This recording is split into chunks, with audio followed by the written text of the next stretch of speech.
More news coming up here in a moment. A Blue Angels pilot dies after his fighter jet crashes. We told you about this. We're going to talk with our Laura Hutchinson, who flew with that pilot, about the kind of guy he was.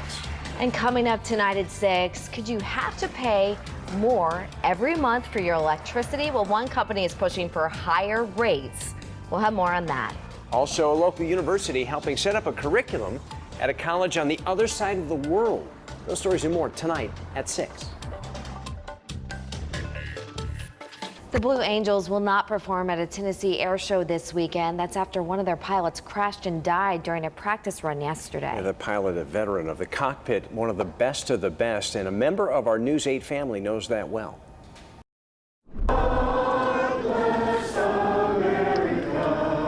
An emotional vigil to remember Captain Jeff Coos. The fighter jet pilot with the Navy's Blue Angels died when his aircraft crashed yesterday near Nashville. The team was scheduled to perform at an air show in the area this weekend. Millions of people turn out to see the elite pilots perform around the country every year.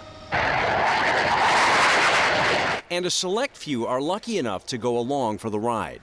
I felt so nervous going up in that flight, and he just put me right at ease. That's News 8 Good Morning Connecticut anchor Laura Hutchinson. She flew with Captain Coos and the Blue Angels last year.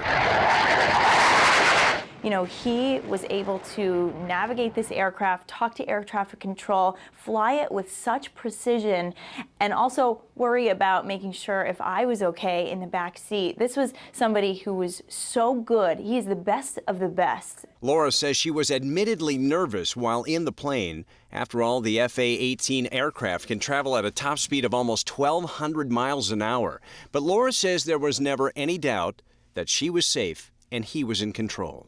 If I was going to fly with anyone, I would want to fly with him. He knew that aircraft like the back of his hand.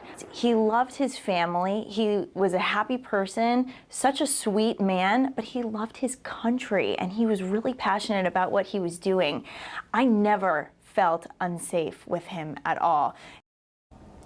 Coos leaves behind a wife and 2 children. As we mentioned, the show will go on this weekend, but the Blue Angels will not perform. Live, News 8 at 6 starts now. United Illuminating already has among the top 10 highest rates in the whole country. Electric rates could be getting higher for UI customers. We're going to tell you how hard it could hit your wallet. A huge heroin bust nets hundreds of bags. And our Storm Team 8 tracking the rain. How bad is it going to be, and what's in store for the upcoming weekend?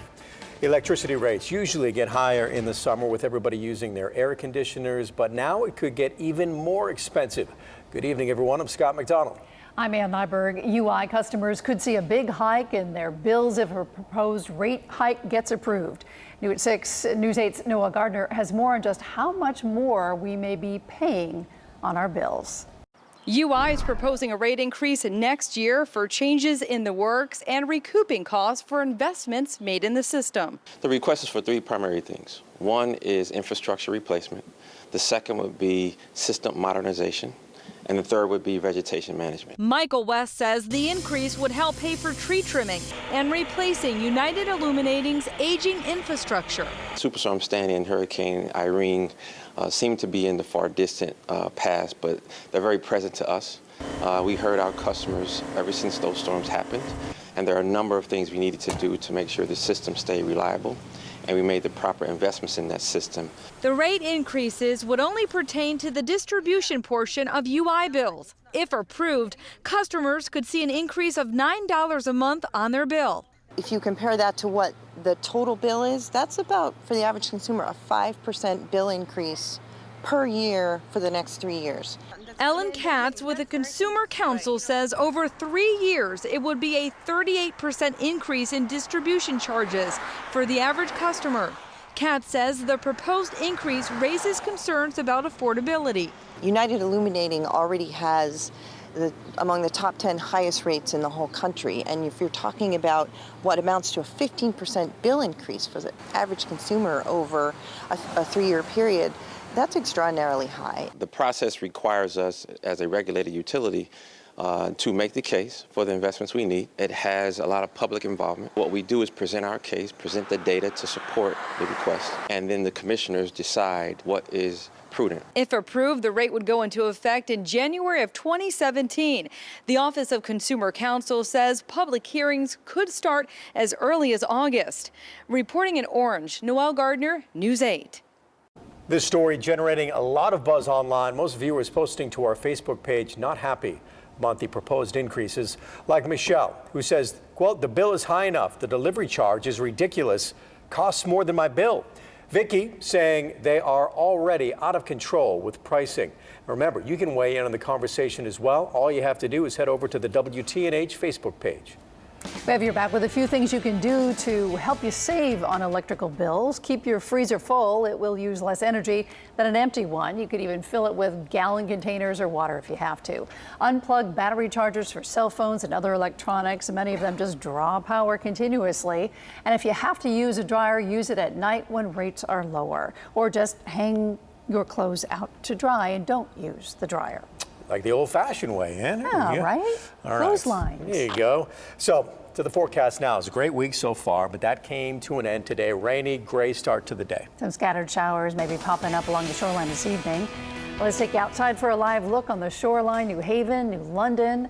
Skies are a bit hazy right now. Let's get you over to Storm Team 8 meteorologist Kevin Arnone. Kevin. Yeah, it's like two different views. You can see in western Connecticut, it's a little bit on the hazier side with some fog, but in eastern Connecticut, not too bad, seeing some brightening. And we did have a little bit of rain today. Some spots picked up upwards to around a quarter of an inch in western Connecticut, but a lot of the state actually didn't see any rain. And one of those spots is New London that didn't pick up anything. But as we go towards the rest of the evening, won't be seeing any rain. That's the good news. We'll see some brightening right through the rest of the evening. So any outdoor plans will be okay. Let's take a look at your satellite radar, and you can see the rain has moved off to our east, and we are seeing some brightening in parts of Middletown upwards to around Norwich as well. We'll take the perspective out, and you can see there are some showers off to our west. Fortunately, though, for us, this will be fizzling as it moves towards the east, so we won't be seeing any rain as we go towards the rest of the evening. And as we go towards the overnight hours, some fog will redevelop, and that will stick with us for right through Saturday morning. But as we go into the afternoon on Saturday, it's looking great with lots of sunshine, temperatures in the 80s. Where we are right now, temperatures in the 70s, 70 in Meriden at 71. In Hartford, as we look along the shoreline, temperatures in the 60s. So Saturday is going to be the pick of the weekend. We have some rain in the forecast for Sunday. When we come back, we'll talk about that in the hour-by-hour forecast. Guys, over to you. And new tonight at 6, a huge heroin bust that happened in Hartford. Police say 27-year-old Juan Rivera had hundreds of bags of heroin on him. Detectives say they pulled over Rivera after a tip that he was working out of an East Hartford hotel. They say they found 470 bags of heroin on him. Back at his hotel, they allegedly found 52 grams of raw heroin and packaging materials. Doesn't end there. When investigators looked through his apartment, they say they found another 81 bags of heroin. He's now charged with possession of narcotics and intent to sell. An Ansonia High School student is accused of posting a threat that shut down schools district-wide last week for a day and a half. 19-year-old Gian Carlos Diaz, a senior, is accused of posting the threat on an app. That threat may have been directed at students. He faces 3 charges. He'll be in court in 2 weeks. New tonight at 6, new numbers out today from the Department of Labor. It's a mixed bag of news for job seekers. The unemployment rate at its lowest in 5 years, but the Fed's saying tonight that's not necessarily a good thing. News 8's Jackie Slater tells us why. The unemployment rate dropping significantly from 5% in April to 4.7% in May. The U.S. Department of Labor says that's the lowest it's been since 2007. The Feds say it isn't really good news, though. They say people are giving up and leaving the job search behind. They are interviewed on the telephone and being asked, did you look for work in the last month? And they just happened to say no, while the month before they had said yes. May was the slowest month in more than 5 years for national job gains. Just 38,000 new employees hired, compared to an average of 230,000 per month in the year prior. Here in Connecticut, the Department of Labor says it's too soon to panic, and job seekers should know there are jobs out there to be had. We added over 2.3 million jobs in this country in the past year. And the most recent data showed that we have a record number of openings, over 5.6 million openings, companies saying they're looking to hire. Here in Connecticut, we added 20,000 jobs since April of last year. And while that might not seem like a big number, keep in mind we are just 1% of the workforce nationally. We're a small state, and the folks here at the Department of Labor say that 20,000 is actually a pretty strong number for us. Reporting in Wethersfield, Jackie Slater, News 8. Music, art, and a cornhole tournament. It's underway right now. We'll tell you where that's going on. I bet you're good at that. I bet you're good at cornhole. I'm not too bad, actually. At a local university, helping the country of Saudi Arabia. We're going to tell you how they are doing that. And you'll want to check your cupboards if you have certain kinds of Cliff Bars. The company is issuing a voluntary recall.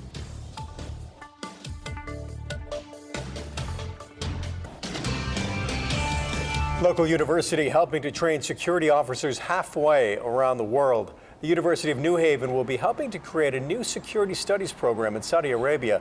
That faculty at UNH's Henry Lee College of Criminal Justice and Forensic Sciences will collaborate with the King Fahd Security College to create a new 4-year degree program. Currently, the King Fahd Security College does a 1-year officer training program to produce the leadership for their ministry.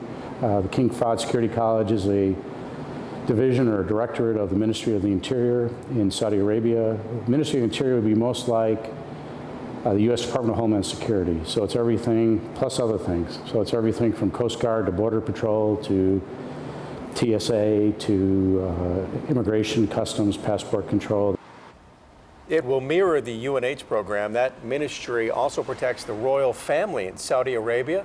UNH will be teaching criminal justice, homeland security, and intelligence studies.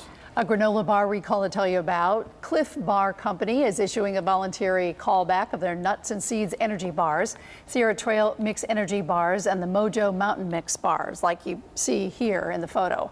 There are fears of listeria contamination. So far, no consumers have been reported to be ill. The company says if you have them, throw them out. You can find more details with the sell-by dates of the bars on our website. Okay, heading out to sea. Up next, we're going to tell you where this replica of the Pilgrim ship is headed to next. If you're headed to the beach this weekend, there are a few things you need to know before getting into the water. Kevin? All right, we're drying out with some brightening going on right now. We have a 50-50 weekend forecast ahead. We'll talk about which day is the better one. Looking at a foggy Danbury. We'll be right back.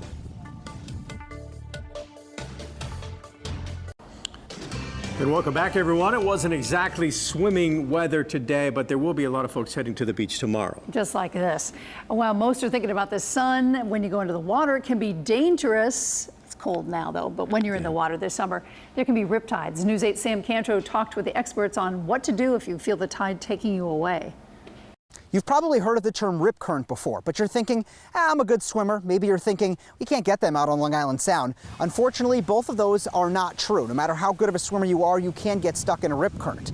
So what exactly is it, and how do you help save your or your friend's life if you are stuck in one?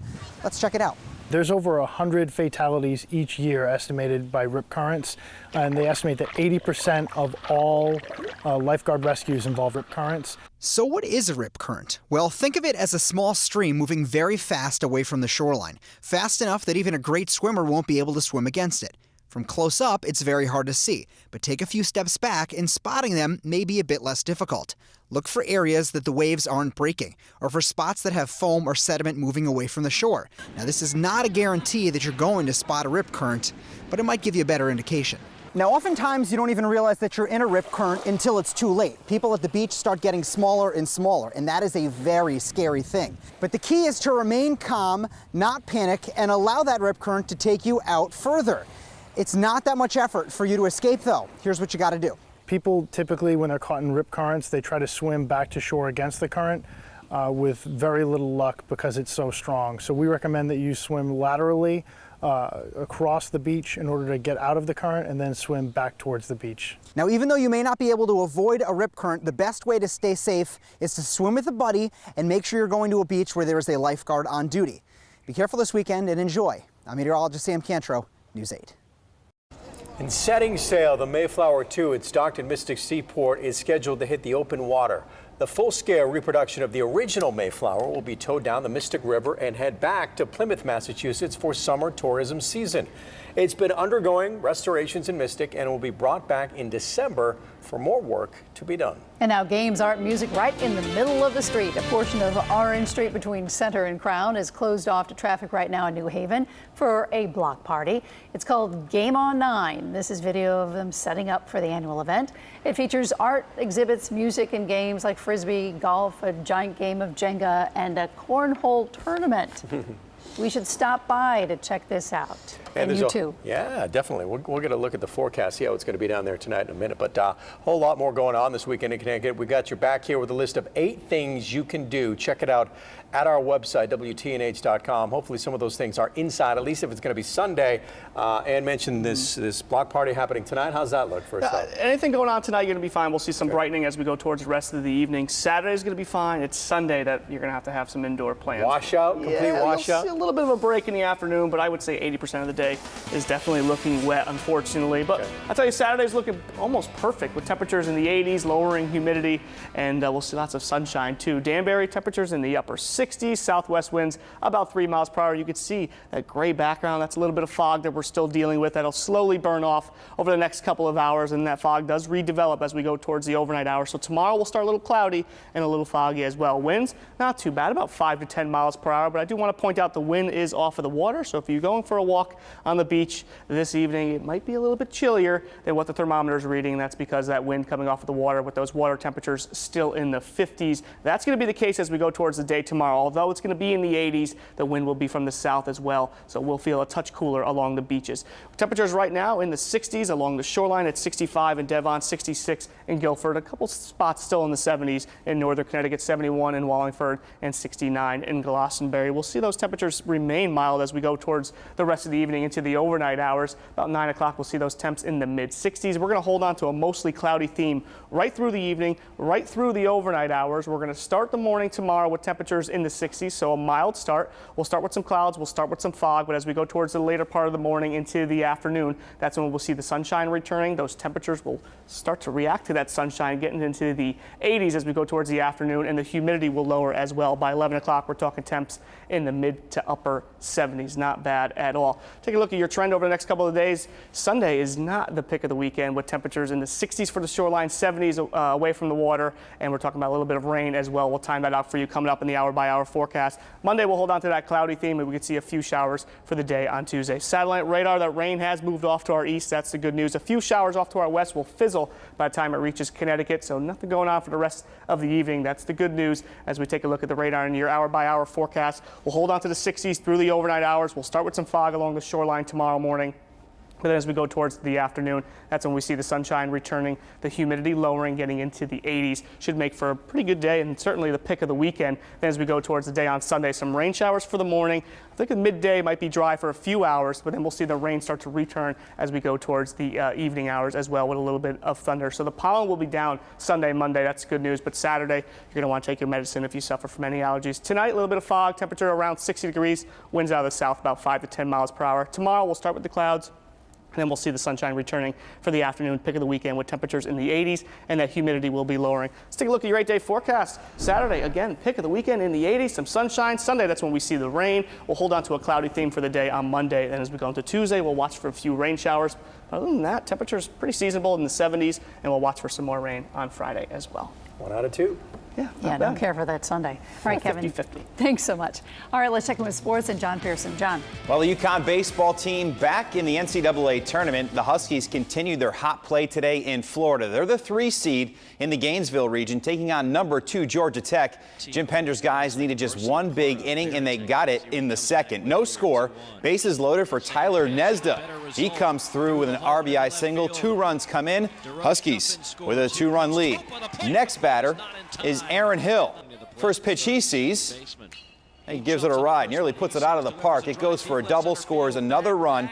Huskies had 4 doubles in the inning. The bench was pumped up. Then home state kid Willie Yan of Sharon, Connecticut, also had a 2-bagger. He had 3 hits on the day. Connecticut scored 7 times in the inning, and freshman pitcher Tim Cade of Manchester got the start for UConn, was terrific. Pitched 6 innings, gave up just 2 runs, struck out 6. Huskies bullpen got a little shaky, and UConn was able to hold on to win this one 7-6. Huskies will play the winner of Florida, Bethune-Cookman, tomorrow. Fairfield University made its NCAA tournament debut. Stags in the Lubbock region, their reward, the top seed Texas Tech, and the Red Raiders bats just too much for Fairfield today as Tech wins it 12-1. It's a double elimination tournament, so the Stags get one more chance to stay alive. They play tomorrow at 3. The New York Mets will play without their captain for up to 2 months. David Wright is expected to miss 6 to 8 weeks with a herniated disc in his neck. Wright will be held back from any baseball-related activity over that time. The Mets open a series against Miami tonight. Sports icon Muhammad Ali spent a second day in the hospital suffering from a respiratory problem. The health concerns has his family worried. It's also set off speculation of just how bad the 74-year-old's condition really is. Some reports have him in fair condition. Others say he's on life support. Ali has suffered from Parkinson's for 3 decades. Going to take a break. When we come back, we talk high school football. Spring practice season is in the air in North Haven. It means football, but much more. Stay with us. Some high school football teams around the state are in the middle of spring practice. North Haven, one of those schools. Tony Sagnella's Indians are coming off the team's championship game appearance last fall. The spring practice sets the pace for the upcoming season, but in North Haven, it means much more. Every year, the Indians hold a spring brawl. It's a charity game that in years past has benefited families in the community. This year, thousands will be raised, and that money will benefit multiple kids in town. This year, we are doing it for Green Acres Elementary School. Their playground is sort of run down, and it's needed rebuilding for a while now. We're making it handicap accessible for Green Acres Elementary School. Yeah, in the years past, there's been people, unfortunately, there's been young people, children in town that have had health issues, and the families have been strapped with, expenses. This year, this opportunity was put in front of us, and our guys were interested in doing something a little different. The spring brawl takes place next Thursday, June 9th at Vandercourt Field in North Haven. Starts at 6 p.m. You can go there, buy T-shirts, donate money, send a check to the school if you'd like to help out. It's just a great thing they have going there in North Haven. All right, thanks so much. Yeah, and UConn tomorrow, they play Florida? Yeah, they'll get the winner of Florida, Bethune-Cookman, yeah. So probably Florida, though. Yeah. Okay, yeah. Tough game. We'll see how it goes. Yep. All right, one more time with the forecast. Kevin, how does it look, bud? And the weather's looking great for tomorrow. Any outdoor sports going on will be great. We'll start with a little bit of fog, a little bit of clouds in the morning, but as we go towards the afternoon, temperatures in the 80s. We'll see that sunshine returning, the humidity begin to lower as we go towards the afternoon. So certainly the pick of the weekend as we go into Sunday, though, looking like a raw, damp, cool day. Temperatures in the 60s, unsettled. It will be humid as well, and we'll see some on and off rain. Quick look at the 8-day forecast. Going into next week, we'll have some more showers Tuesday, and we'll watch for Friday with a couple more showers as well. And if you want to play cornhole, you're going to have to do it on Saturday. Got it. Got it. He's ready to go. Regulation beanbags. See you later. Good night.